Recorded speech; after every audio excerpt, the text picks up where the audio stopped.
Welcome to the Business Scholarship Podcast, interdisciplinary conversations about new works in the broad world of business research. I'm your host, Andrew Jennings.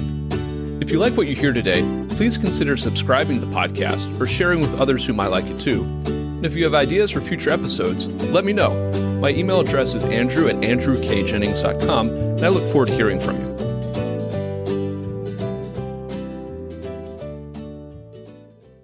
Welcome to the second episode of the Business Scholarship Podcast Symposium on Local Journalism, Business, and Society. This episode will focus on a recently posted study, Are Newspaper Deserts an Oasis for Leniency? The Effect of Information Dissemination on Regulator Activity. This paper was written by Sinya Leonelli, a fourth-year accounting PhD student at the University of Chicago. I'll add a link to the paper in the show notes for the episode. We're also joined by commentators Anish Rajanandan, an assistant professor of accounting at the London School of Economics, and John Howard, the director of the National Institute for Occupational Safety and Health, and the former chief of the Division of Occupational Safety and Health in the California Department of Industrial Relations. Sinya, John, welcome to the Business Scholarship Podcast, and Anish, welcome back. Thank you for having me. Yeah, thanks for having me. I'm excited to be back. Thank you very much for having me. Much like the last episode, I'd like to start, Sinya, with just an interview, a discussion with you about this paper, about the research that you've done. And then I look forward to hearing from Anish and John on the academic and policy fronts and their reactions to your paper. Just to start off, I wonder if you could introduce some of the research questions that motivated this study. What prompted you to look at the effect of newspaper closures on corporate misconduct and enforcement? And why the focus in this paper on workplace health and safety as opposed to other areas of corporate conduct? Let me start with my research question. In this paper, I'm trying to understand the relationship between information dissemination and enforcement. And specifically, I'm using newspaper closures as an exogenous change in information dissemination, and I estimate the effect of inspections by regulators. Just to go over my results really quickly, I find that a newspaper closure leads to a 6% decrease in inspection, and I show that this decrease is due to the regulators' considerations of deterrence. What motivated me is that I am generally broadly interested in studying misconduct and the role of regulators, as well as corporate social responsibility more generally. I started reading a lot of academic literature and news articles on these topics, and at the same time, I was watching a show that showed the dramatic change in the media landscape and how important local newspapers are. And that made me think a little bit more broadly about the interaction between information dissemination and regulators. And then I actually came across a paper by Matt Johnson, which was published in the American Economic Review, that shows how information dissemination about regulator activity deters firms from future misconduct. And I realized that most papers have focused on the relationship between information dissemination and future firm behavior. But the other side of the coin that has not received as much attention is that information dissemination can directly impact the effectiveness of enforcement. So when there is more news coverage about local enforcement, it is more likely that there's deterrence of future misconduct because firms are more likely to revise their beliefs about the cost of misconduct. The problem here is that the local newspaper landscape is changing drastically. Since its peak in 2004, the US has actually lost over 2,000 local newspapers, and the pandemic has only exacerbated the decrease in those newspapers. Given that information dissemination is so important for deterrence and the effectiveness of regulator activity, I think it's really important to improve our understanding about how the changing newspaper landscape is impacting enforcement. And to your last point about why I am focusing on workplace health and safety, with my accounting background, I actually started out being more generally interested in how information dissemination impacts regulator activity. And the more traditionally studied misconduct in the accounting literature is actually securities or tax fraud. In addition to some data availability issues here, the problem is that activity from a regulator like the SEC or IRS is more likely to be covered in national news outlets, so there's much less variation in information dissemination. For example, if a national news outlet closes down, there are generally other national news outlets that can still distribute information about regulator activity.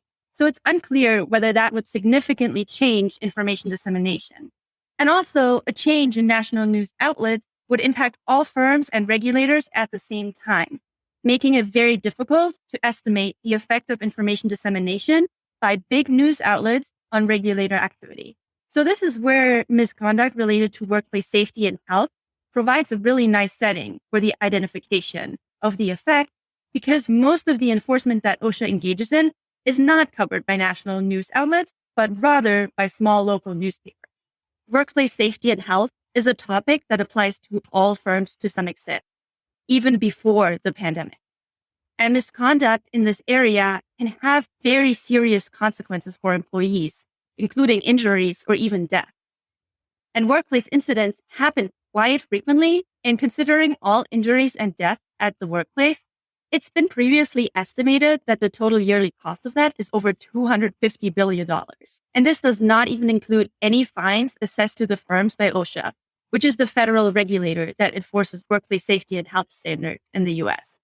So misconduct related to workplace safety and health is a pretty big economic issue that can be extremely costly for firms and society. You note that workplace health and safety is a concern of every employer, and it's a concern of every American who either works or knows somebody who does. So that's pretty much everybody. And I think we might have some personal sense of what workplace safety and health might mean. We might have some sense, as you mentioned, that there are regulations in place designed to protect worker safety and health. But I wonder if before we jump into some of the meat and bones of your paper, if we could maybe level set a little bit about what the workplace safety enforcement landscape looks like. Just at a broad level, how are workplace safety laws enforced in this country? Who are the enforcers? Are they all federal? Are some of them state? Are some of them local? How do they do their jobs? And what sorts of constraints do these enforcers operate under? OSHA inspectors, who are officially called compliance safety and health officers, can conduct inspections for workplace health and safety for multiple reasons at the firm. There are inspections that can be thought of as generally random after accounting for the general hazard intensity of workplaces. Every OSHA area office is sent a list of random establishments in their jurisdiction that are supposed to be inspected in a given time period. And the area office will then try to inspect as many of those establishments on the list as possible, but the order in which they do so is up to the local inspectors. So that means the inspectors can prioritize establishments on the list based on their information sets. And whether an establishment on the list will actually be inspected is at least partly determined by the decisions that the local OSHA inspector makes, because there are usually too many establishments on the list and the inspectors are not able to inspect all of them. And for those random inspections, the way it basically works is that an inspector shows up at the establishments, usually unannounced, and they will physically inspect the workplace for any violations of safety and health standards. And if there are any violations found, those are written up, and if applicable, the workplace gets fined. There are two more broad categories of inspections. The second category can be classified as discretionary inspections, such as a follow-up, where they check whether improvements were made after they already found a violation. And the last category are inspections that are triggered by an event. For example, if OSHA gets a complaint about misconduct, or there's an accident, an injury, or a fatality is reported. The general inspection process for those types of inspections, once the inspector arrives, is largely the same as for other inspections, but there might be some variation in the scope of the inspection. As you have already mentioned, yes, there are differences in the regulator by state in terms of whether it is covered by federal or state OSHA. The way it works is that some states have decided to implement state plans. So that means instead of federal OSHA regulating in that state, the state has their own state-run OSHA program, but this program has to be up to the standards of federal OSHA. So they are generally pretty comparable, or the state plans are even more strict than federal OSHA. With respect to the constraints that they operate under, OSHA is by far not the only regulator this applies to, but there has been a lot of discussion on OSHA being underfunded and understaffed, and that this decreases the effectiveness of their enforcement. Currently, OSHA is responsible for over 8 million work sites with about 130 million workers. But overall in the US, they have less than 2,000 inspectors, and that includes both the state and the federal inspectors. And OSHA inspects less than 1% of the work sites that they're responsible for every year. And with these constraints, OSHA needs all the help they can get to curb misconduct, including information dissemination. Thank you for that level setting on one side of the workplace safety equation, which is the enforcement side. I'd like to delve a little bit into the conceptual framework that you offer in your paper, and then maybe talk about the empirical side. You talk in your paper about two channels for how local newspaper coverage might affect regulator and firm behavior, so the two sides of the equation that I just mentioned. Can you talk a little bit about how that coverage might serve as a mechanism on regulator or firm behavior? You talk about a direct channel and an indirect channel. Could you describe what those are and how they might interact with each other, and maybe which might dominate or not dominate over the other? For my framework, I just want to say ahead of time that it's important to note that I'm assuming that the regulator cares about enforcing compliance to some extent. So this does not mean that I'm assuming that the regulator's goal is full compliance or that it's the regulator's only objective, but the regulator needs to have some interest in decreasing misconduct. And the basic idea in the framework is that when a newspaper closes, deterrence effects decrease. And that can be due to multiple reasons. For example, there's less information dissemination about local regulator activity, which could lead managers to revise their beliefs about regulators' activity. Because there's less information on it, managers might believe there's less enforcement, which decreases their expected costs of misconduct. Also, less information dissemination means that there's less coverage about firms that are found to be in violation of standard, which decreases the reputational concerns firms have. Let's talk about the channels a little bit. I want to start with the indirect one. From prior literature, we know that deterrence effects impact the compliance of firms. So when deterrence decreases, for example, because the local newspaper closes, firms increase the amount of misconduct they engage in. When a regulator now inspects establishments in the area where misconduct increased, the regulator is more likely to find violations and improve workplace safety. Holding everything else constant, the marginal benefit of a random inspection is higher because the regulator is more likely to find mistakes. If we just think about this channel, it could be that regulators want to increase inspections after a newspaper closure. In this case, the regulator is directly reacting to the actions that firms take. But this is only indirectly related to deterrence, which is why I am calling it the indirect channel in this paper. The other channel is the direct channel. And the consideration here, which has received less attention in the literature, is that an area with less newspaper coverage, in that area, inspections are less effective because of lower deterrence effect. So if a regulator inspects an establishment in an area without newspaper coverage, it is unlikely that information about the regulator activity will be disseminated.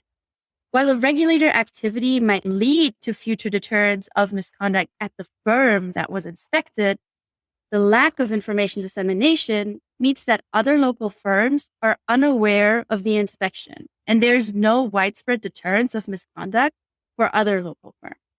Also, the deterrence effects for the inspected firm is lower because the missing information dissemination mutes the possible reputational repercussions for the firm. So without information dissemination, the regulator's inspection is less effective in reducing future misconduct. Again, holding everything else constant, the marginal benefit of inspections in areas with less information dissemination coverage is lower because they reduce future misconduct less. In this case, regulators are reacting directly to the amount of newspaper coverage, and the activity of the regulator is directly related to the amount of deterrence, which is why I call this the direct channel. To the interaction of these, it's possible that both of these channels can be present at the same time. And it's unclear which one dominates. So empirically, I'm actually estimating a net effect of newspaper closures on regulator activity. And because the indirect channel has already been partly established, I'm actually more interested in this paper in trying to establish whether regulators' activity is directly impacted by the amount of information dissemination and whether they take the amount of deterrence into account when making their decision to inspect, which means that I'm mostly interested in showing that the direct channel exists. That's a really helpful framework for thinking about these issues. And to delve a little bit into what you found on direct channel effects, could you talk about your identification strategy, the study design that you pursued in this study? What sort of data did you use? How did you collect it? How was it designed to be able to tackle that question? I was actually able to acquire newspaper closure data based on information from editor and publisher. And this data was very generously shared with me by Matt Gansco and Dermot Murphy.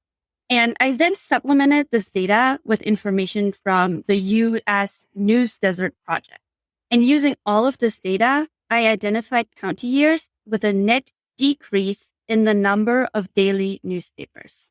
To measure regulator activity, I used inspection data from OSHA, and I aggregate this data to the industry county year level. So every inspection observation is a count of the number of inspections in a given year for an industry in a county. So the biggest concern for the identification of the effect is that economic forces are simultaneously leading to the newspaper closure and the decrease in inspections. For example, a decrease in economic activity could lead to both. To alleviate this concern, I match up counties with newspaper closures to a bordering county without a newspaper closure, based on the number of establishments in the two counties. Now, to estimate the effect of the newspaper closure inspections, I implement a difference in differences design, where I compare the change in inspections in an industry in a county with a newspaper closure before and after the closure event to the change in inspections in the same industry in the matched bordering county over the same time period, which in theory should have the same trends and the same activity if there was no newspaper closure. And I find that compared to the matched county, without the newspaper closure, the inspections in the county with newspaper closures decrease on average by 6% after the event. With that key takeaway, that 6% finding, could you maybe talk about that or situate that in its broader social implications for employers, for workers, for regulators? What might this imply about the role of newspapers and the effects of newspaper closures?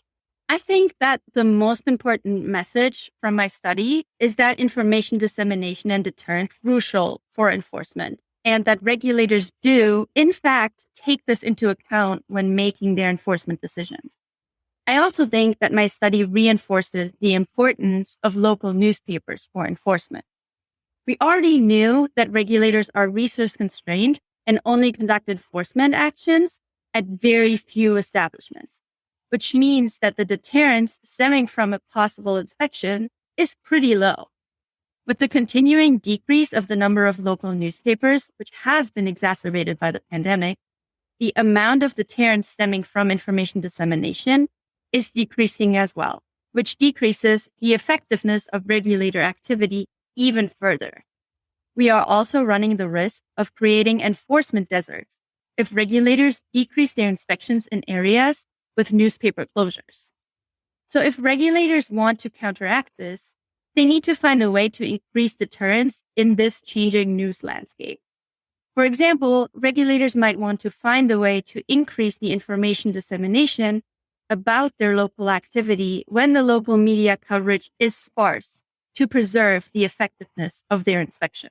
Senya, thank you for this introduction to your paper, this presentation of your paper. And I want to come back to you toward the end with any closing thoughts or open questions you have. But I'm really excited now to turn the conversation over to your co-panelists for their academic and policy commentary. Anish has written and studied in this area, and John has a wealth of experience in the policy and enforcement side. So we might start with maybe some commentary from Anish. Thoughts, Anish, on this paper or some of the broader questions that Senya opens?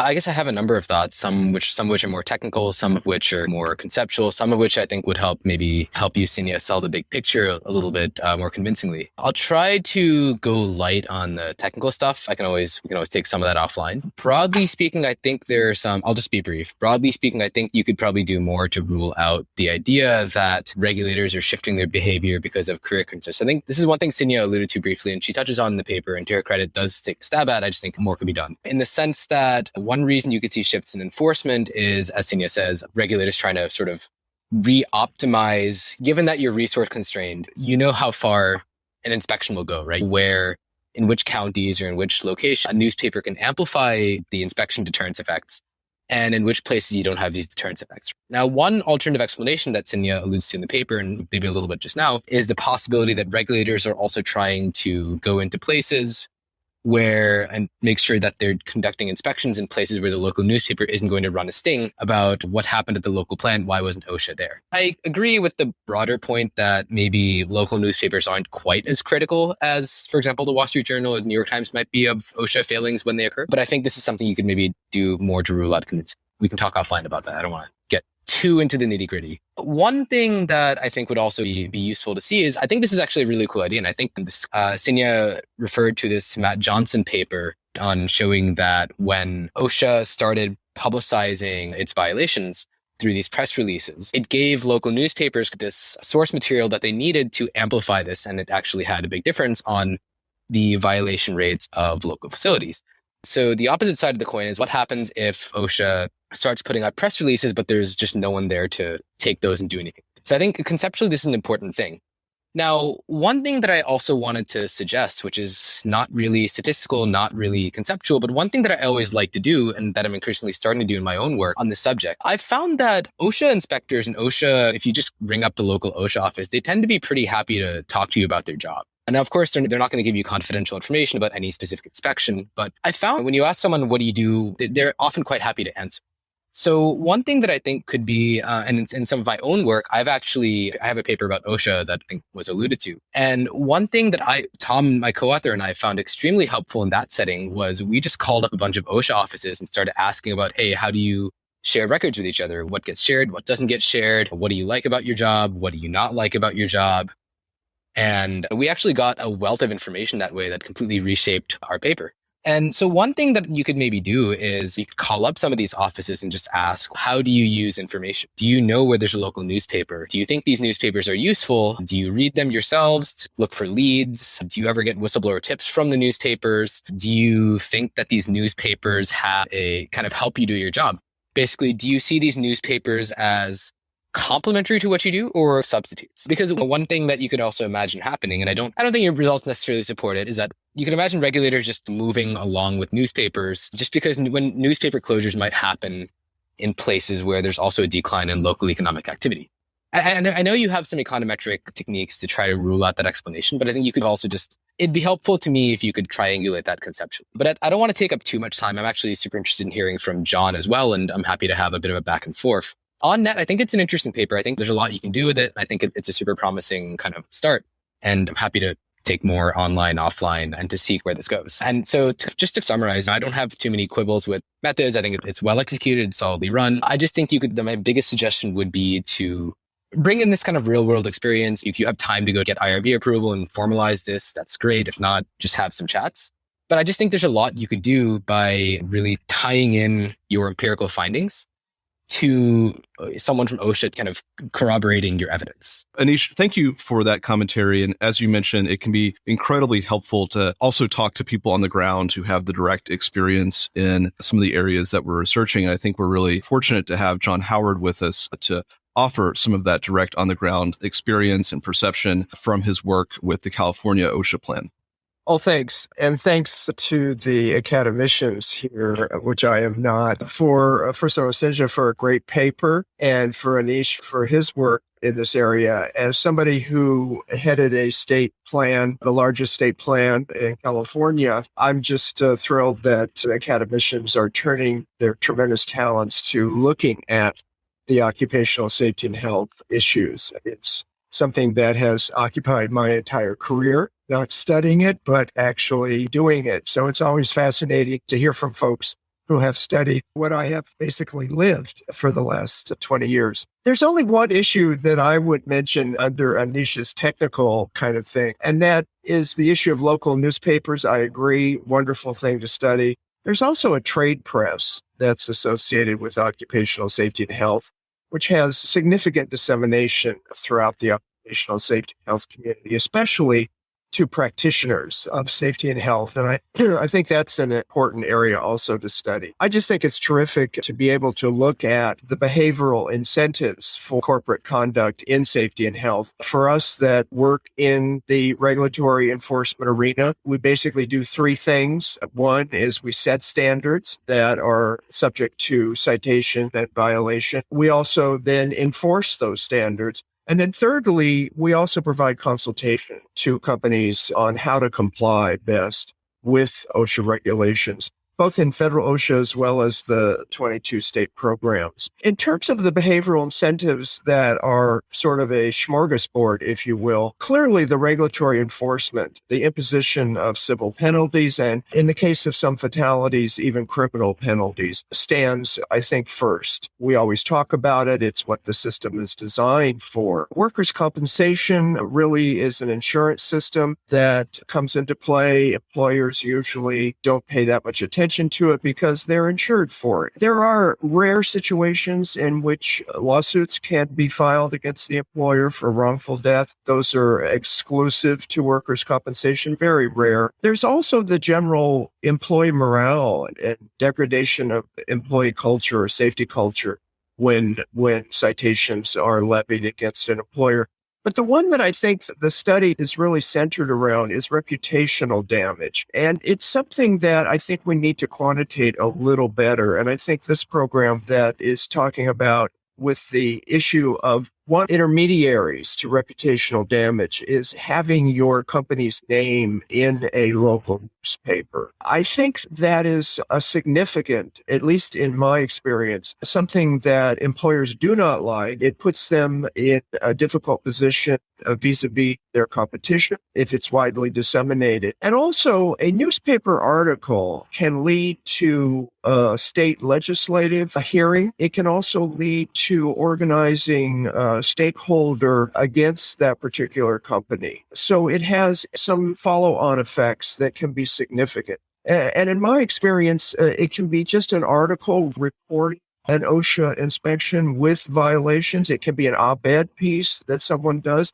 or it can be even more powerful, an actual editorial by a newspaper. And in my experience in California, I've been the subject of editorials by the San Francisco Chronicle, a 3-day series by the LA Times. These are significant events in the life of a regulatory agency, as well as the significant ventilation that they do to the agency's enforcement actions. So they have an effect both on the agency as well as on the employers who are named.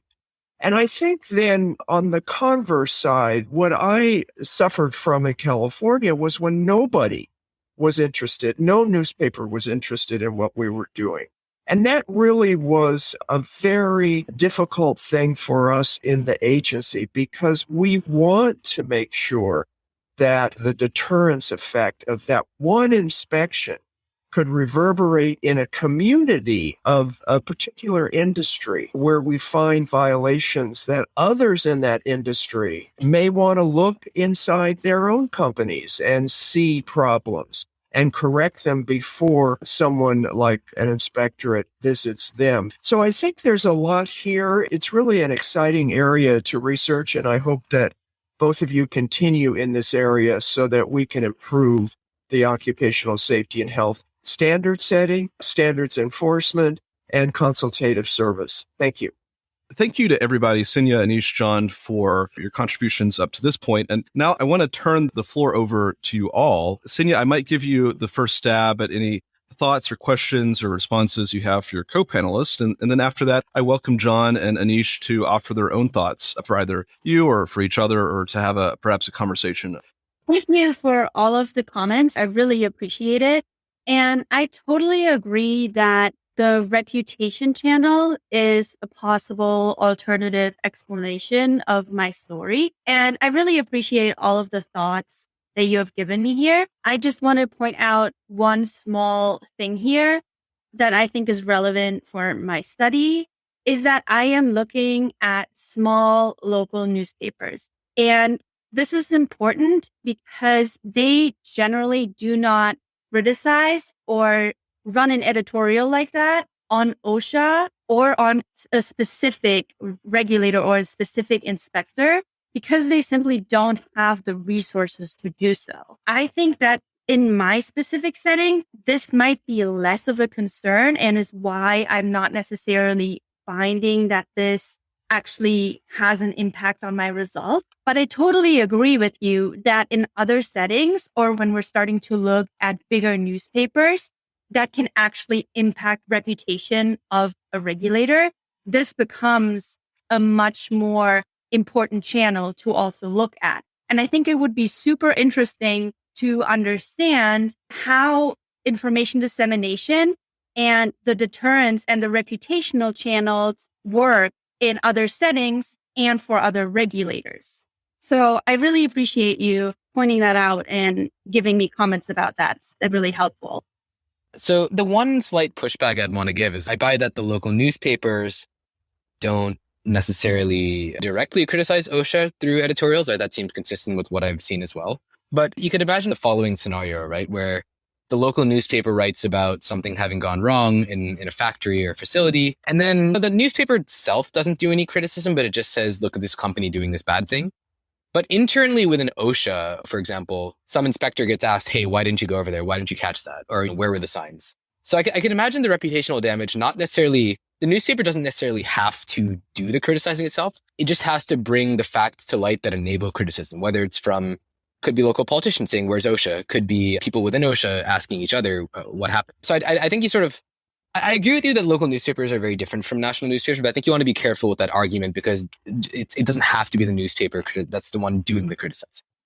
Yeah, I totally agree. But here again, when you're looking at a local newspaper, if a local OSHA agency or area office was not able to enforce properly, it reflects back on their ability to do so, or maybe they are slacking off. But if there's local newspaper coverage around that, it is unlikely that area office or even regional offices that are much further away from the local newspaper are reading this local newspaper. So unless it makes some kind of bigger regional news, I don't think that there is a huge amount of reputational concern for the local regulator. I agree there's some, absolutely. I just don't know if it's enough to show up empirically in this setting. I think we're talking about the sensitivity of an article written, as Ksenia talks about, a small local newspaper, the sensitivity to the particular company in a small local area, which a newspaper could actually have vis-a-vis the lack of sensitivity that usually happens, whether it's a small newspaper, and certainly increases as you get to larger cities where usually the agency is at fault, even though there may have been a fatality because the agency hadn't inspected the facility at all, ever, or for many years, etc. So there's always this interplay between what's written by a newspaper in terms of on whose side they're on, in terms of the story. Newspaper articles in larger newspapers tend to blame agency inaction or penalty amounts in terms of the violations the agency cites, where in smaller communities, it's usually what they ask in a small newspaper is the history, the safety history of the plant. And oftentimes, as Cynthia has pointed out, there just isn't enough compliance activity and inspectors to be able to get around to every workplace that may have an accident or a fatality. So often the agency is the one that is blamed in some of these articles in smaller newspapers or larger newspapers. All right, the floor is open. Would anybody like to offer any thoughts or pose any question? I actually have a question. I just wanted to get your thoughts, John, on how you think about the importance of deterrence for enforcement, given that research has shown that it's really important for the effectiveness of enforcement. You already mentioned that there is a trade press, and I was just wondering if there's anything that you actively engage in to increase the deterrence that stems from regulator activity, whether you're thinking about the newspaper landscape changing and how that impacts your enforcement abilities. That's a really interesting question. And I would preface my answer by saying, in my experience, there are basically 5 types of employers. There are industry leaders, and those are the people that actually help OSHA agencies' standards because they've usually done the basic work on a particular issue. And then there are spontaneous compliers that look for beyond advisory committees, for state, federal advisory committees that write standards. There are hesitant compliers that wait until OSHA actually gets out in the field, that starts enforcing a new standard and cites with civil penalties. And then there are, frankly, hostile employers. And OSHA agencies, whether you're in an area office or regional office or state plant, they know who those people are because they've been to their sites often. They usually have lots of complaints. They have lots of history. And then lastly, there are people who think OSHA is a town in Wisconsin. They have no idea what OSHA is. And I think with that preface, from the agency perspective, when we think about deterrence, we think about the hostile compliers and those that have no idea about who we are or the fact that they have to comply with OSHA. These are new startups in small towns. And as a lot of these licensing and permitting things are unknown to them. But certainly that's where the agency an area office will try to aim their deterrence efforts to target those hostile compliers that have a history and hoping that we can bring them around to understanding that they do have legal obligations for a safe and healthy workplace. So I think, again, the major deterrence factor, and people have written about it, and I'm sure all of you have read articles about how OSHA penalties are picayune and they don't really get employers' attention, and environmental penalties are much more significant. That's a fact of life in our world. So again, it's really the issue about other types of deterrence mechanisms. And I do think that the newspaper having a bad story about your company, especially in a small town, especially in a small newspaper catchment area where people know you and you depend on that goodwill with your customer client base, I think it does have a significant effort. And I think that's where an agency would try to aim.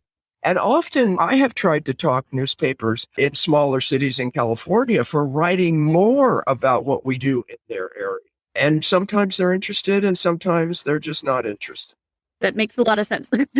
I'd like to thank all of the panelists for just this great discussion from both the academic and the on-the-ground perspectives. I think it's really been informative for me, and I hope it's been informative for the listeners. I would maybe open the floor now for just some closing thoughts or open questions that the panelists might have. What would you like listeners to take away from this symposium? Sinya, I'll give you the floor.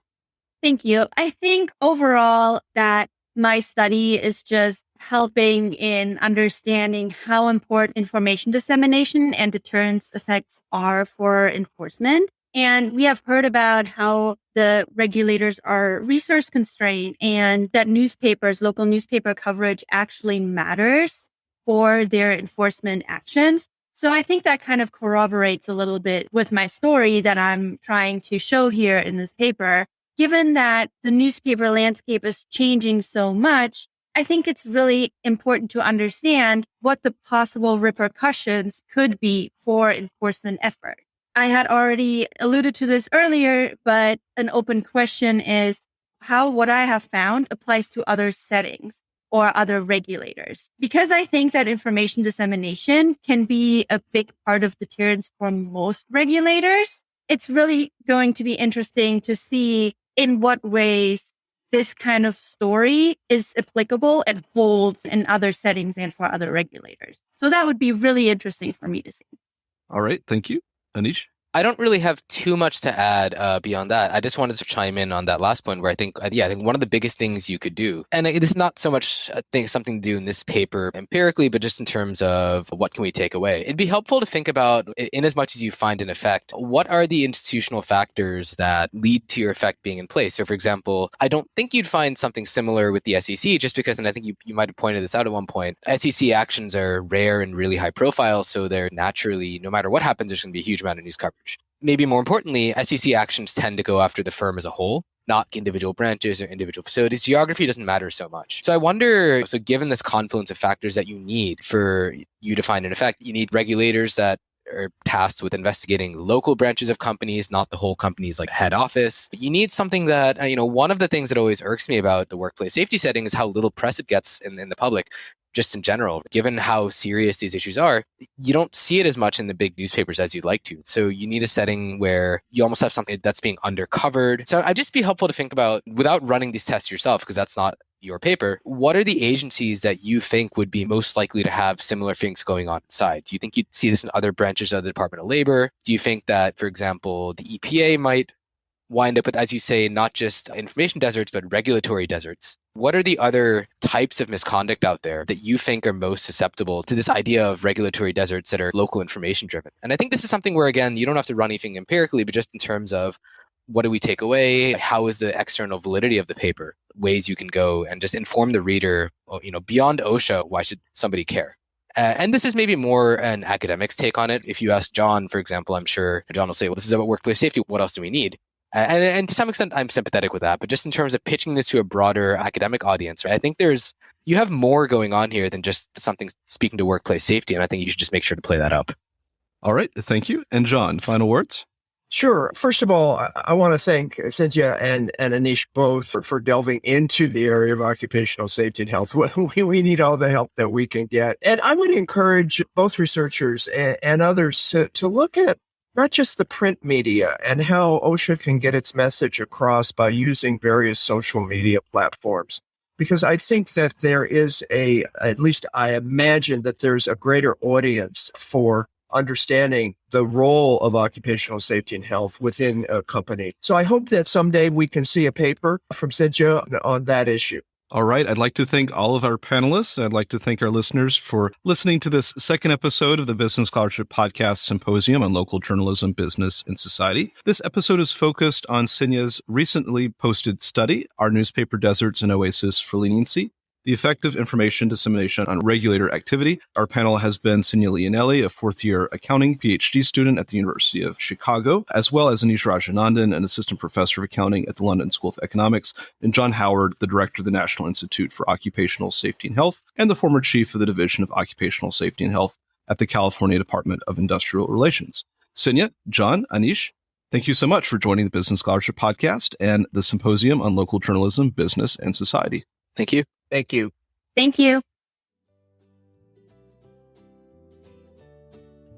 Thank you for listening to another episode of the Business Scholarship Podcast.